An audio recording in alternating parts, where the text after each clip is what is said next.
Bit of mechanics today, service time on a Kia. Let's do this.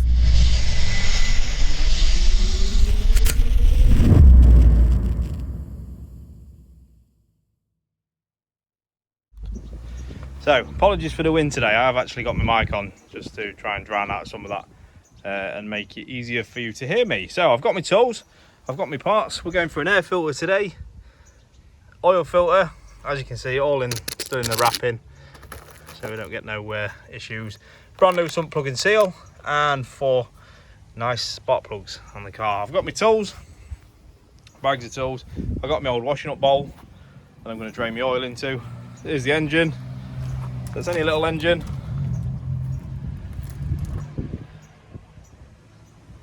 Yeah, bring you along for the ride. So let's do this. Right, we're underneath the car, so obviously on a ramp this would be loads easier and you'd be able to see more of what I'm doing. But I'm going to do my best to obviously show you while working away. So we've got a little under tray just here, which is covering the oil filter. So we need to get that off using odd Kia sizes that never gets used normally. So what's this one? 12mm, just a 12mm, and I've got the DeWalt with a adapter on it, the impact. So noise, it'll be a bit of noise for a second, but it does just take them straight out, which is, I do highly rate DeWalt for that, and it is only the 10.8 volt.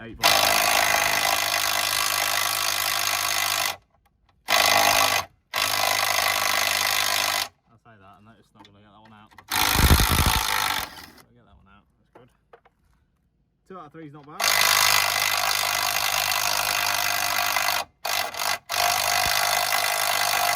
Nope, not having it, so we'll get the big boy out, we'll get a ratchet on it. So I've got most of my tools sort of down here, just so I can grab them easily without dragging the video out. So all we need to do is really crack it off with a ratchet.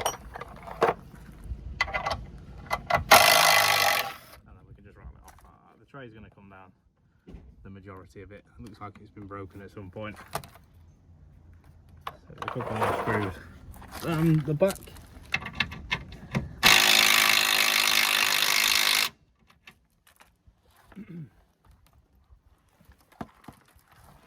They only look a little bit tight.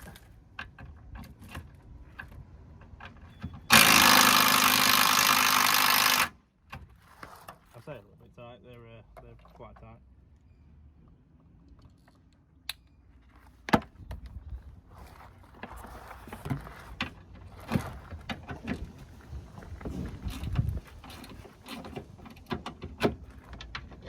So again, all we're doing, just crack them off by hand, enough for the DeWalt to undo them.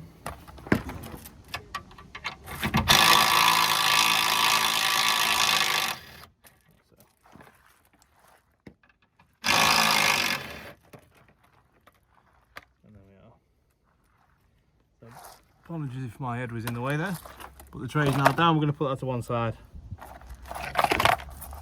like so, and then just put the screws in a safe place so we know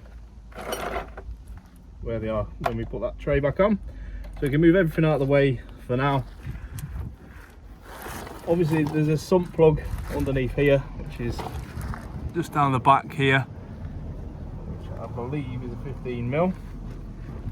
So there'll be a lot more to show you, sort of the top end, when I can actually get the camera in. Obviously it'll be a lot easier on a ramp because you can get the camera in. But I'll do my best to show you as best I can, really. So you let the oil drain out of the sump. Again, we're using a new sump plug, so that's best practice. It's always advised, sump plug and seal, can't go wrong. Not going to risk any leaks. There we go. We'll let that drain as best we can. You've done really well if you've not got oil on your hands, so not terrible. There is a filter just up here, which I'll show you in a second. It's a Unipart filter. Unipart aren't even a company anymore, so it's looks like it's not been done in a while. and if it hasn't, it's just old stock. So.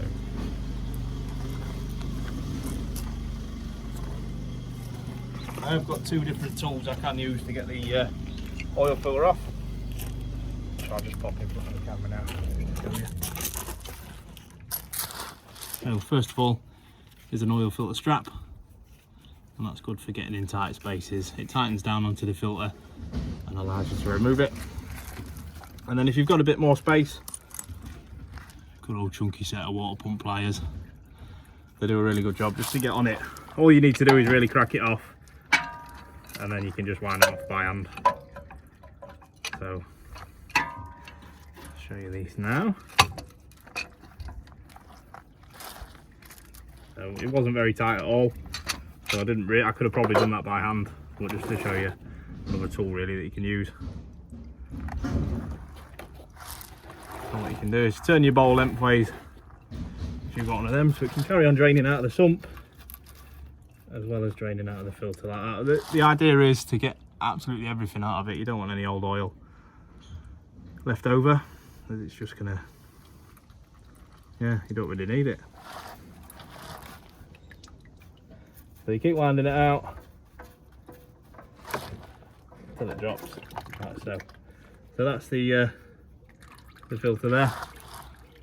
That's just come out nicely. We'll just chuck that in the bowl. We don't need him.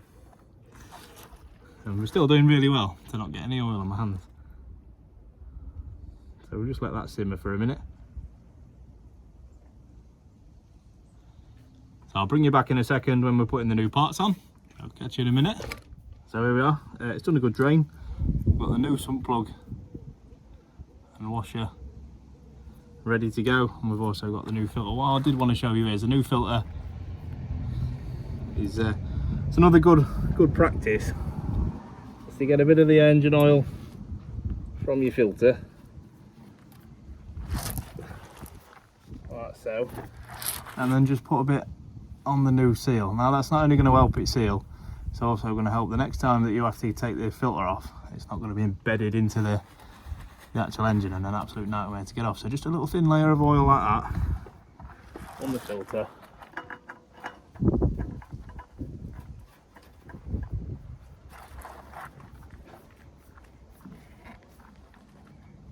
And that's it. Screw it on, filter done. We can move the bowl back, and now the old oil is literally just a drip. We can pop the new plug back in, like so. You're going to get a bit of oil on your hands here, it's inevitable. That's okay. Bit of blue roll just down here is nice and handy. But so you can move the bowl out of the way once you're at this point, because you know your sump plug's in. Obviously tighten it up. Correct torque specs are a key here. You always need to refer to the manufacturer to get the correct torque specs, but this is just for the purpose of this video.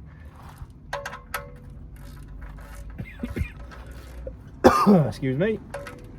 So nice and tight, obviously not overboard, because you can quite easily rip the threads out of these sumps, regardless of what the sump is made out of. You can still quite easily do it. Wipe off the excess. We don't need it, obviously. Any oil drips or anything like that that's going to cause the customer concern, that's obviously not going to leak at this point.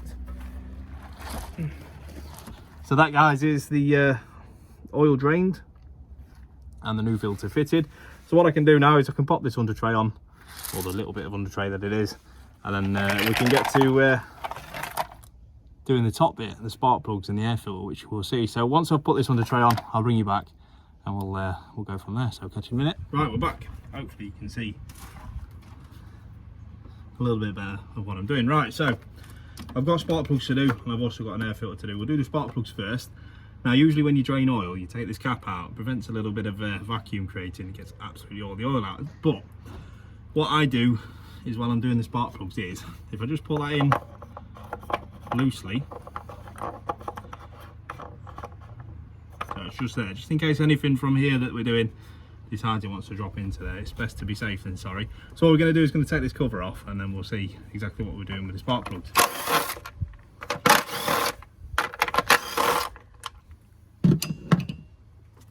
So just a little cover that we pop to one side, and you'll be able to see what we call HT leads. So we're going to pull them out, and hopefully we're going to see a nice spark plug underneath. Now what I tend to do is, I know it's really self-explanatory, is that obviously the one with the longest cable is going to go to the one furthest away. For this instance, I do one at a time, purely based on you can't get it wrong. You can't get it wrong. So if I do one at a time, you can't, yeah, like I say, you can't go wrong.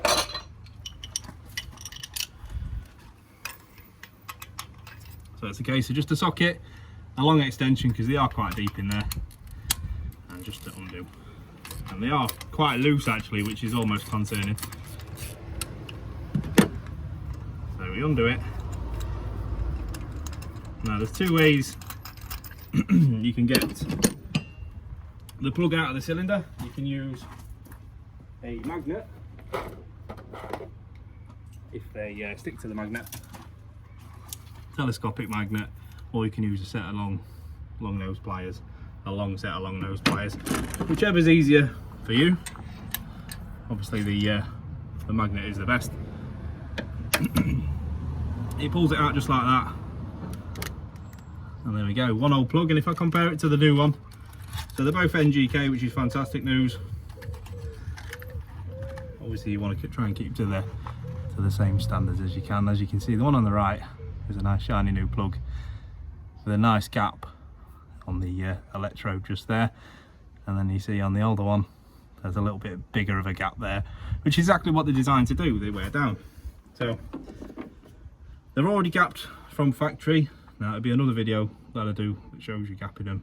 So the only thing you really want to avoid is dropping them and also banging them on the on anything really, because if you change that gap, you've got a problem.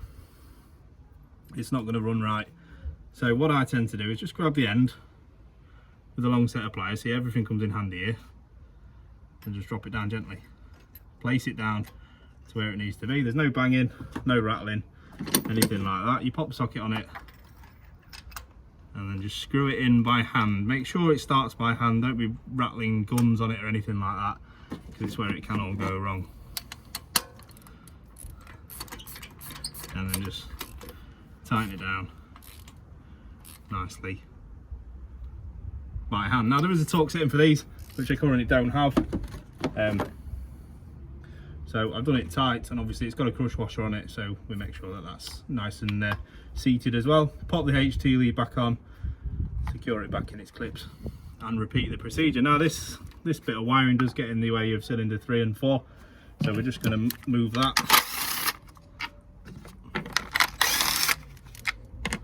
So again, it's not difficult on these engines, just to undo the 10 mils, and there we go. That bit just tucks out of the way nicely, and we can carry on doing what we're doing. So we check the coil, or the HT lead in this respect, make sure it's not damaged, make sure it's not soaked in oil, anything daft like that. Pop it out of the way for a second, check there's nothing hanging around inside the spark plug well. The last thing you want is a little bit of broken spark plug to drop down into the cylinder without you realising. That can cause a lot of a mess. So once you've checked that, again, this one's loose. It really shouldn't be. So we'll do it with the ratchet, screw it out by hand. Like so. And then get your magnet and pull it out. So now you've seen me do these, I'm going to repeat the procedure across all 4 and bring you back in. Catch you in a sec. Right, bring you back now. All 4 are in. All 4 spark plugs tightened down, and all 4 HT leads back on. So we're going to put the wiring harness back home. Now what I did find while doing it is, for some odd reason, the all 4 spark plugs were loose. Now the customer has complained of sometimes it's running a bit rough, so we'll obviously have a look at that and make sure there's nothing nasty. But yeah, weird that they were all loose. So we're tightening them up. Like so.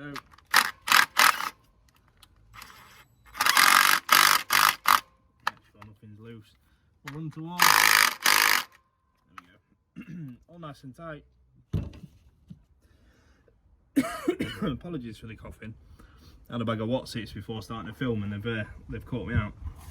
Anyway, HT leads down, wiring loom is back in.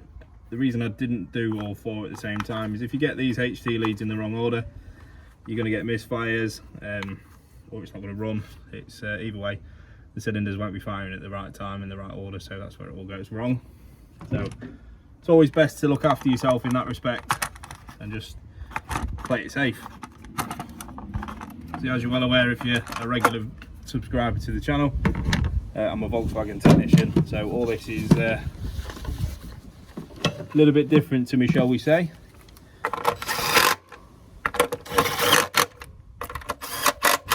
But the principle's the same, and I do enjoy working on a variety of cars. It just keeps everything sort of fresh in your head, really. It's nice to see something different.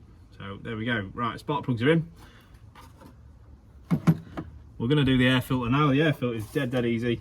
You can see a couple of clips on each corner of the air filter, and that just lifts up out there. Now, before the camera, I have pre-cleaned the airbox out, so don't worry about that. I haven't left it in a state. I'll show you both air cleaners together.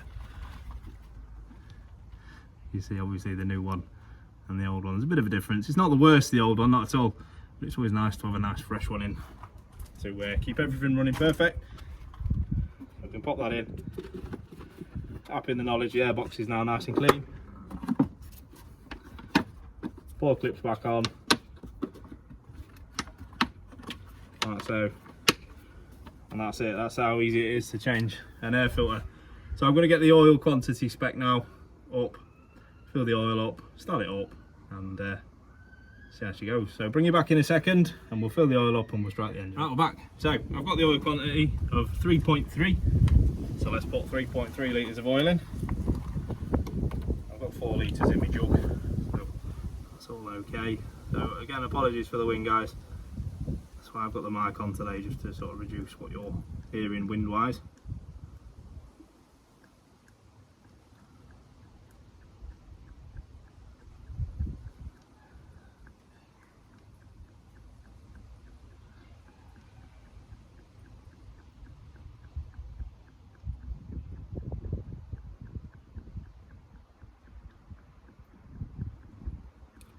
It does take a couple of seconds. I know there's 4 litres in the jug, so we can keep stopping and checking. There's a slow pour on this. So we're done. Just need to take it down another litre. We'll stop at 3. And we'll turn it over and then top up accordingly once it's ran.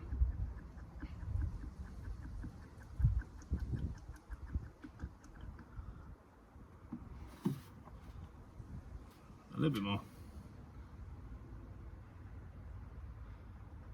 Now the fail-safe way is before you turn over any engine, after filling it up with oil, is double check that dipstick level before even firing it up. Now I know the car's on a level ground. Make sure the cap's on nicely. A bit of a bear in mind that it has to be facing the right way. That's just me. Now the oil level will change with when you start the engine, purely based on there's nothing in the oil filter at the minute.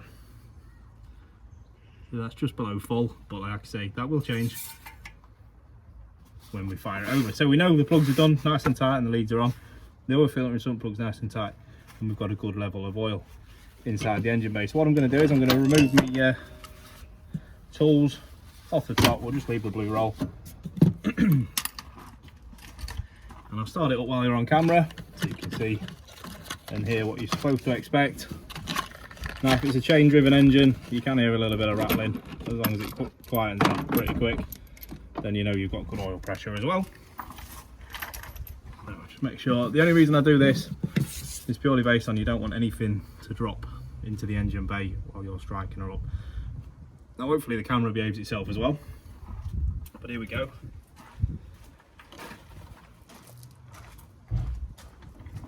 It's not in gear. You definitely don't want the car to be in gear when you do it.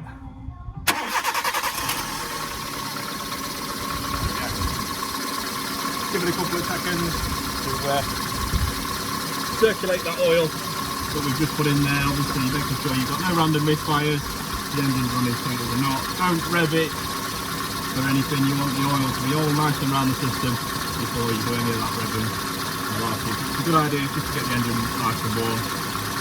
Have a listen for anything while you're doing it, you can make sure that all your fluids are topped up while you're waiting for it. So I'm happy with that. We turn it off now, just need to actually hear me again.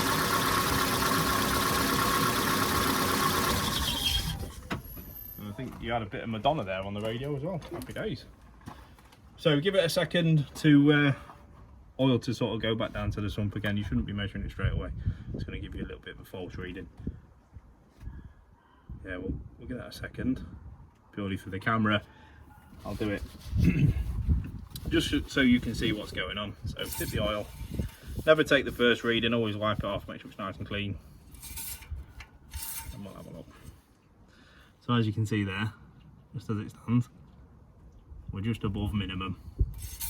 So we want a bit more oil in that and make sure it's on full. So put the cap off again. Now don't go nuts because there's not a big difference between minimum and maximum. It's about half a litre in some cars. So put a little bit in.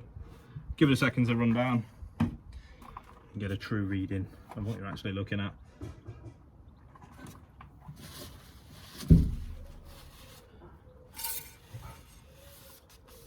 So always wipe the dipstick. You never want to take first value. So we're about halfway up the dipstick there. Give it a splash more.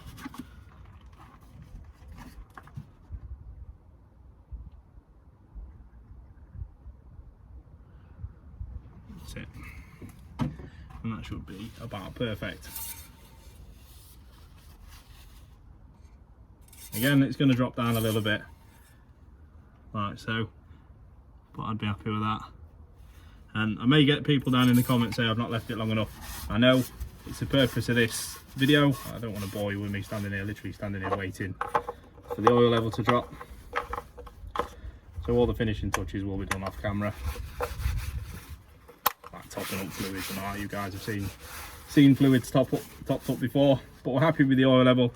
We're happy we've done the spark plugs and the air filter, and obviously all underneath is tight and boxed off. So that's it for a service. It's been lovely servicing this Kia. It's quite nice to work on. Very easy to do. There's nothing out of the way, nothing hard to get to. So I'm going to leave it there, guys. I'll pop on the camera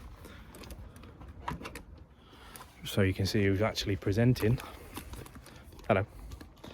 So yeah, that's it for the Kia. You'll see the Skoda behind me. That's one of them that will be featuring soon on some more cleaning products. I'm trying to keep the balance of mechanics and cleaning. Quite happy because I know, guys, you want to see different bits and bobs, whether it's cleaning or me fixing stuff or servicing stuff as it goes today. But there's my mess down there that I've got to clean up, and there's the rest of my tools down there that I've got to clean up. So I'm going to let that settle, check the oil level way before giving it back to the customer, top up the fluids that you don't really need to see me do, and it's another happy customer. So thank you for coming along again, guys. Comments. I love to hear whether it's good feedback, bad feedback, what you want to see more of. Chuck it down in the comments. You want to see more bits and bobs like this, subscribe, click the bell button, and you'll see every update that I do. Thank you very much for coming along, guys. Take care. Stay safe.